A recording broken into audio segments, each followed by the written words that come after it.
trăng ở phòng giờ tàu bay ya ở bù ngọc sa mà nặng sung yat tu chừng nơ chim ba mơ làm say bay học cầm thế nào làm nô nọc xa đây bay hù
ô khi trên trên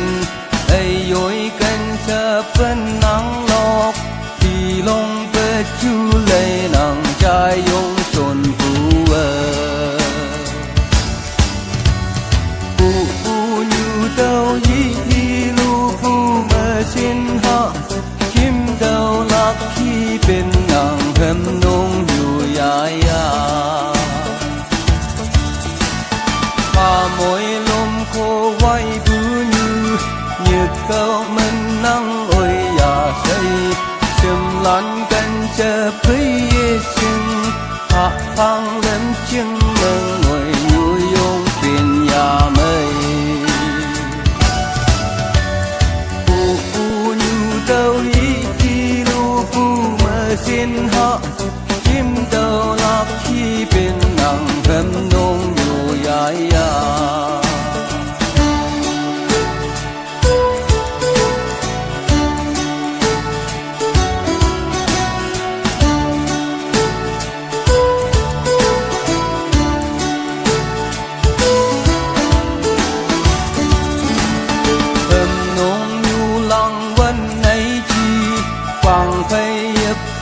chẳng phù ấy anh chấm hi ôi phong má tây thầm nông nhu trang y phù giờ em hiền ngom dâu phù như đâu yi lu phù mà xin họ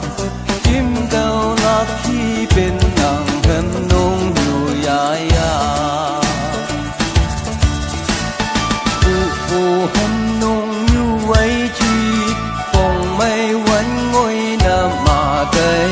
mây ăn nhà quanh quăng má wow thầm nôn như quanh wow phù mình lạc mình tin yêu phù như đâu yi lu phù mà xin ha chim đâu lạc khi bên nàng thầm nôn dù ya ya chim đâu lạc khi bên nàng hâm nông nhô ya ya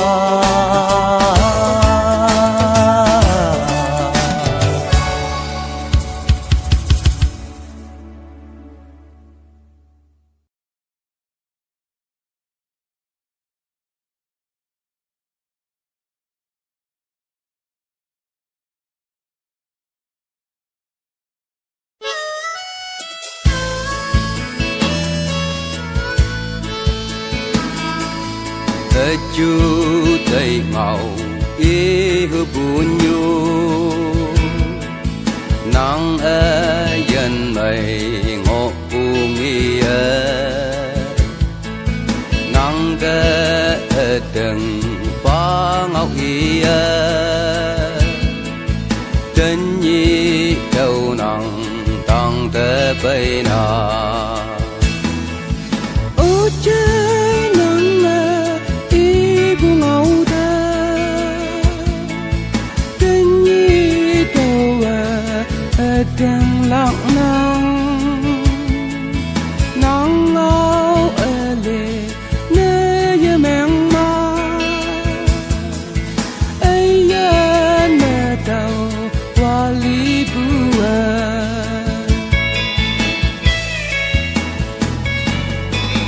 ngao te tiếng lạc punyu kem bu yap kai mek sâu meli au ba tàu nắng lạc mong sang ngộ mong to lối mây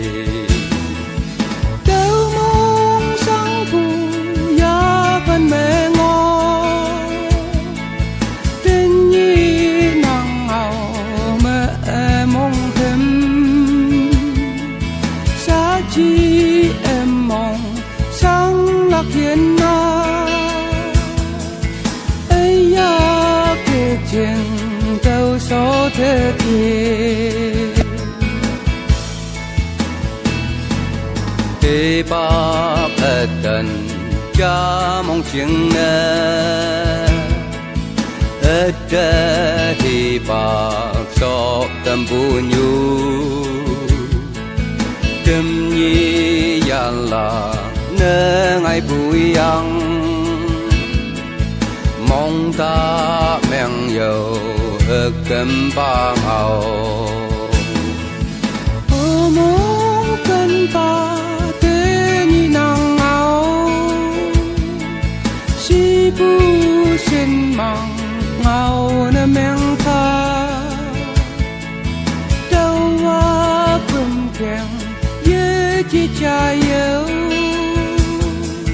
hang nê tum ni te lo đâu kê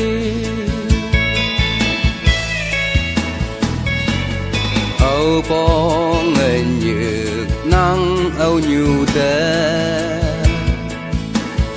mẹ hành cho chép yang tuk tu